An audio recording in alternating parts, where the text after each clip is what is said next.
Hey everybody, what's up and welcome back to today's video guys. And today guys, I'm going to go ahead and be showing you how to go ahead and stop receiving replies on your posts on Craigslist.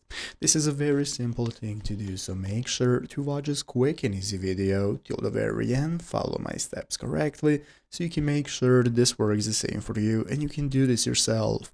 But yeah guys, let's get straight into it. So the first thing we want to do is to go ahead and open up the official Craigslist website if you have not already by going to craigslist.org. Right here, and this is going to open up this main page from where we can get started browsing all the categories that we can go ahead and use and find items from. So the first thing we want to do is to go ahead and log into our account that we have made the post from and where we have posted the ad. So you're going to go click the account option in the upper right corner. That's going to enable you to log in if you have not already. So go ahead and log in. After we have logged in, this is going to be the menu of your account where we can go and take a look at all the postings we have, searches, drafts, and so on.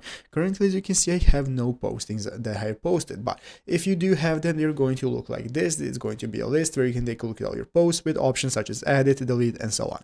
So basically guys, to stop receiving replies on your posts, you need to delete the post. There is no option to turn off replies or messages from other users if your post is still online. If you want to turn it off, you're going to have to delete the post by clicking the delete button that's going to appear next to the post, and just like that you are going to stop receiving messaging. But this is what you have to do. You have to go ahead and either put it offline or you have to delete it. There is no other way, as you cannot turn off those notifications. So I hope this video was helpful. If it was, make sure to leave a like, subscribe to the channel. Thanks for watching, take care, and bye.